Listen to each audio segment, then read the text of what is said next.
In the summer of 1944, the Allies had a single, fragile foothold in Normandy. But they faced a terrifying problem. They were outnumbered. German Panzer divisions, held in reserve, were poised to launch a devastating counterattack that could push the entire invasion force into the sea. The Allies had the manpower, but it was still in England, waiting to cross the Channel. They needed to make one division look like 30. They needed to make a single tank look like an entire armored column. They needed to create an army out of thin air. And so they did. This is the story of the 23rd Headquarters Special Troops, the Ghost Army, a unique, top-secret unit of artists, engineers, and sound technicians who waged war not with bullets, but with balloons, recordings, and sheer theatrical genius.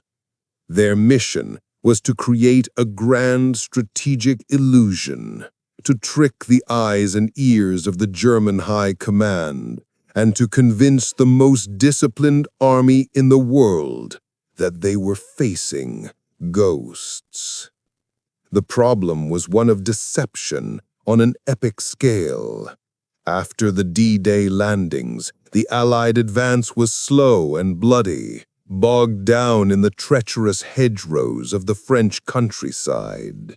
Every real division was needed at the front, leaving the flanks dangerously exposed. If the Germans discovered where the real strength was, and where it wasn't, they could concentrate their forces and smash through the weak point. The stakes were the entire campaign in Western Europe. A successful German counterattack could annihilate the beachhead, stranding thousands and potentially delaying the end of the war by years. The consequences of failure were unthinkable. The Allies needed a force multiplier, a way to be in two places at once. The pressure to conceal their true intentions and strength was immense. The success of every major operation, from the breakout at St. Lo to the eventual push toward Germany, depended on misdirection. They had to make Hitler and his generals look the wrong way. Conventional camouflage hid things, but this new unit would have to do the opposite. It would have to create things that weren't there.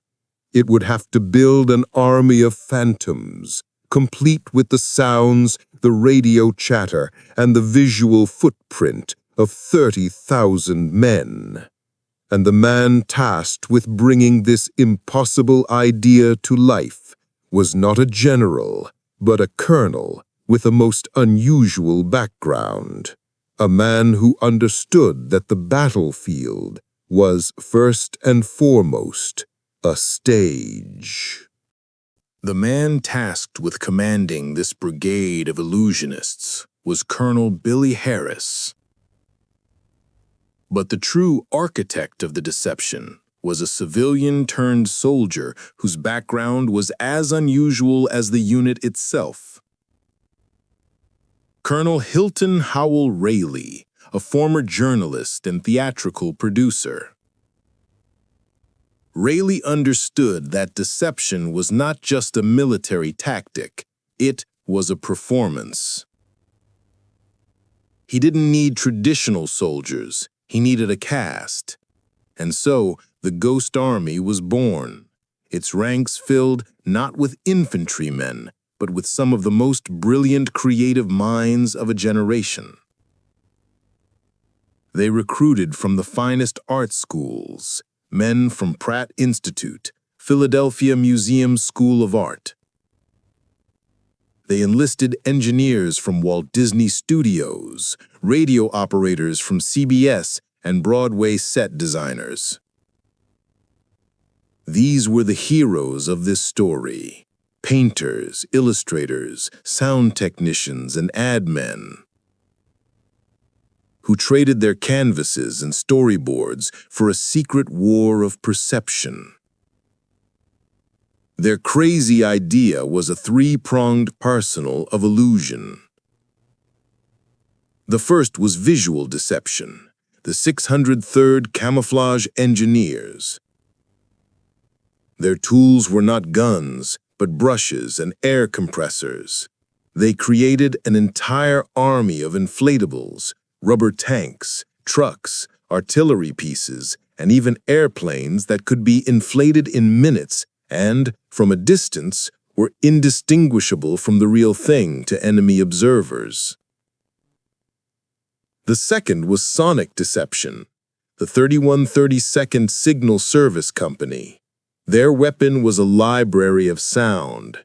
They made pioneering high-fidelity recordings of actual armored and infantry units.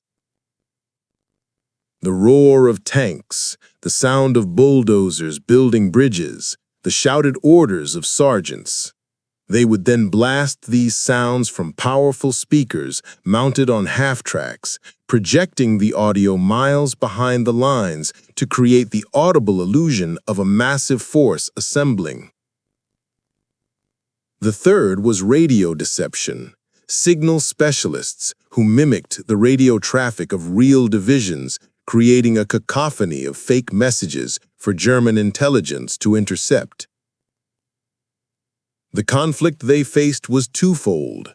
Externally, they had to deceive the meticulous German intelligence apparatus, but internally, they faced skepticism and outright hostility from frontline commanders who saw them as a play army of artists and frauds. They were called damn fools with balloons. Real soldiers who were fighting and dying in the mud resented these actors with their strange equipment. The very concept of waging war with inflatables and loudspeakers seemed not just insane, but insulting to the brutal reality of combat. Their own side often saw them as a bizarre joke, a waste of manpower and resources. They were ordered to prove their worth, not in an exercise, but in the crucible of real combat, where a failed performance wouldn't mean a bad review, it would mean a Panzer division overrunning an undefended position. The pressure was on to make their illusions bulletproof. But the artists and engineers of the Ghost Army were about to prove that their illusions could withstand the harsh glare of reality. Their defiance was not against a direct order, but against the very doubt that surrounded them. They knew that if their deceptions failed, it wouldn't just be their lives on the line, but the lives of thousands of their fellow soldiers. They moved under the cover of darkness, a phantom unit slipping into positions recently vacated by real armored divisions.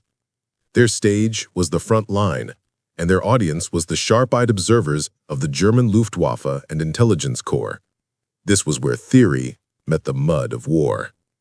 This is where we get into the nerd stuff, the intricate choreography of their deception.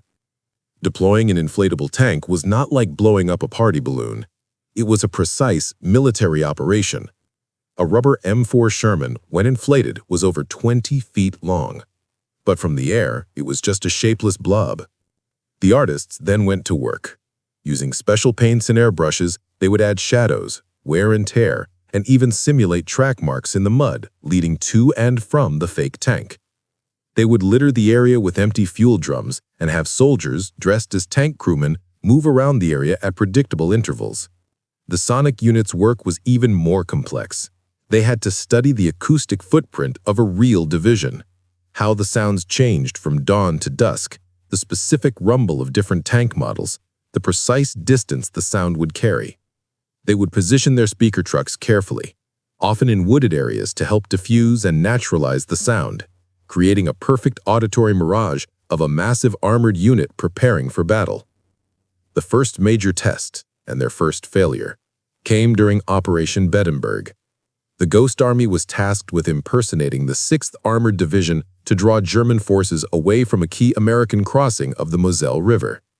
They erected their inflatable tanks and trucks, set up their fake command posts, and began broadcasting their symphony of fictional armor. For a day, it worked.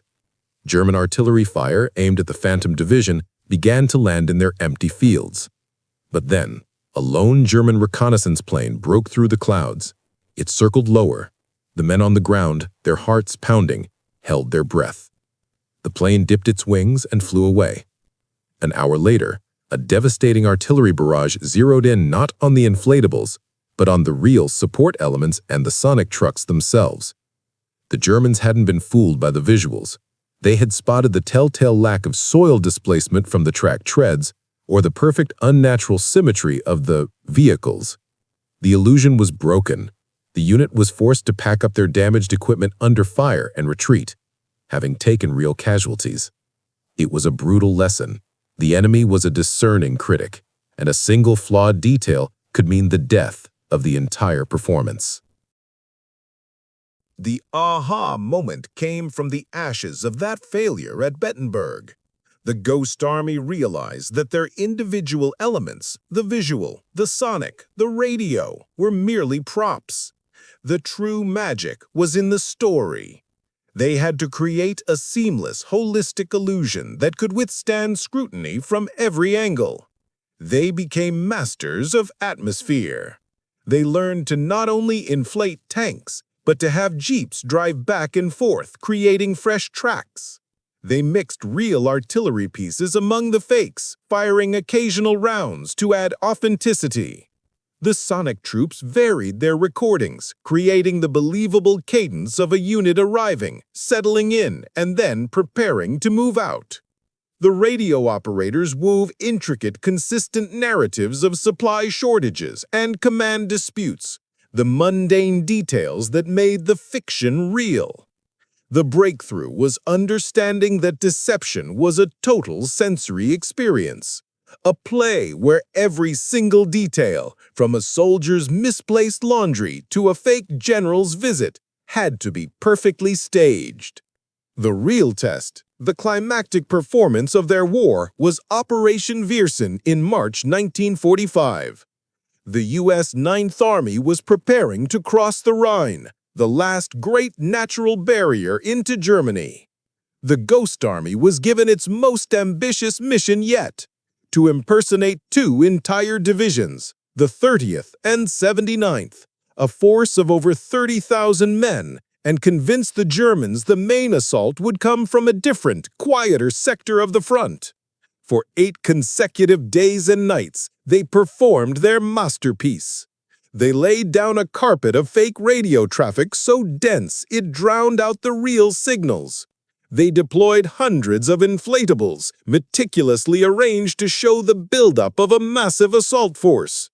Their sonic trucks broadcast the sounds of bridge building and tank battalions revving their engines night after night. They even had soldiers posing as MPs, deliberately misdirecting real civilian traffic away from their headquarters. The payoff was absolute and decisive. When the real Ninth Army launched its thunderous assault across the Rhine, the German 15th Army, held in reserve precisely where the Ghost Army had staged its illusion, remained largely in place. They were waiting for an attack that was never coming, an attack from an army of ghosts. The deception had worked flawlessly. By the time German command realized they had been fooled, Allied bridges were built, and the real divisions were pouring into the German heartland. The Ghost Army's strategic masterpiece had saved thousands of lives and shattered the last organized German defensive line. The artists, the engineers, the actors, they had won their war not with bullets, but with the most powerful weapon of all, an idea perfectly sold.